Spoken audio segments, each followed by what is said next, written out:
The first one was very much a behind-the-scenes look at what happens inside the German diplomatic world, how sort of policy decisions are made, what factors go in, sort of how historical context figures into that, and it really gave me an insight into, sort of what German foreign policy making looks like today.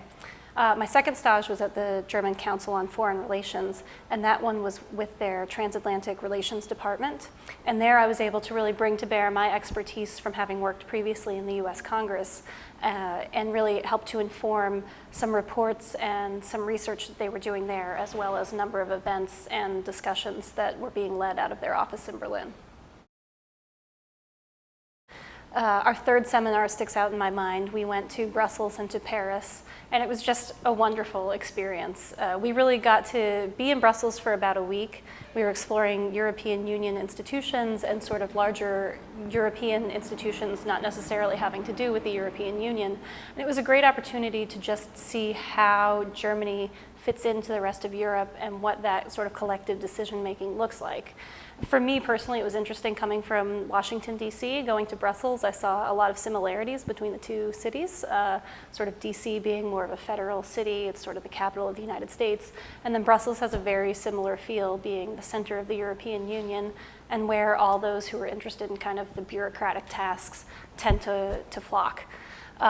Paris was wonderful because it's Paris, and it was also a great experience to explore Franco-German relations and to see sort of how that history of what was once such a contentious relationship between Germany and France has really blossomed into something that's more cooperative, something that they both sides really work hard on fostering better relations between the two of them. There are Franco-German youth exchanges, there are sort of institutionalized dialogues between the two countries, and we got to explore that dynamic in a lot more detail.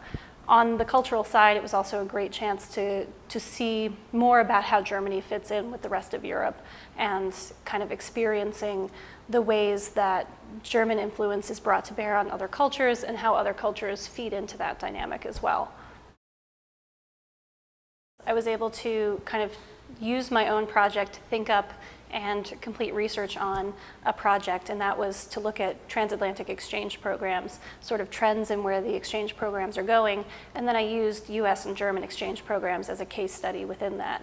And basically I spent a lot of my time at the German Council on Foreign Relations working on this article and was able to publish it with them a little bit after the fellowship ended, and kind of came away with this publication that I could put on my resume, but also with almost an advocacy piece that I felt was very important to the current conversation and has helped propel me in some of my post-fellowship work as well. So I've been able to write some op-eds based on this article that I published and really become an advocate for a lot of transatlantic exchange programs, which are unfortunately currently getting a lot of short shrift from funding, particularly on the United States side.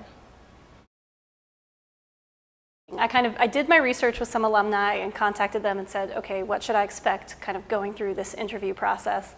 And it was very helpful because the alumni network already, even though I was just a potential Boschie at that point, was very helpful in getting back to me with feedback and sort of walking me through the process. I found the interview to be somewhat intimidating, but also very interesting and exciting.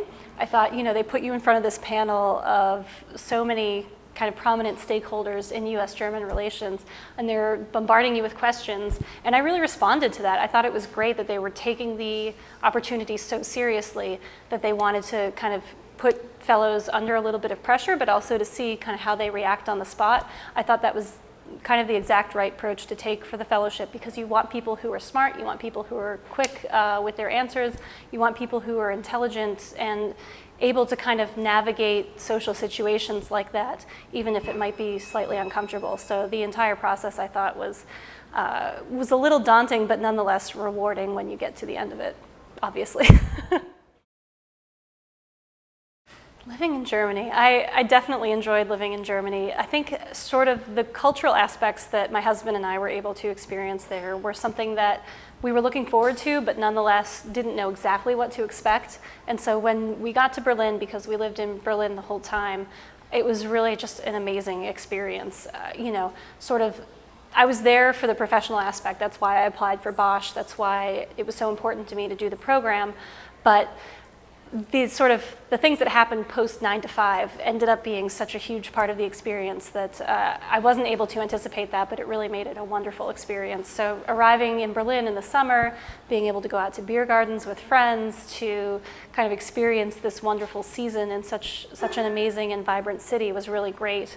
And then for me, kind of seeing my husband and his reaction to being there as sort of a trailing spouse was also wonderful, because he really opened up and blossomed in this environment that he had no familiarity with before. He became very interested in street art and sort of walked around the streets of Berlin all day taking photos. He started a blog on urban Berlin street art.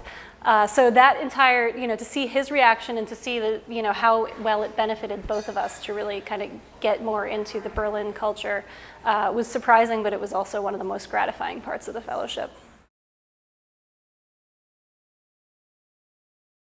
Advice for the incoming class. I think it's very important to have a strong sense of what you want to get out of the fellowship before you go into it. And that's not to say that you need to plan out every single step, but the important thing for me was understanding what my goals were coming into the fellowship and the necessary steps that I needed to take to get there.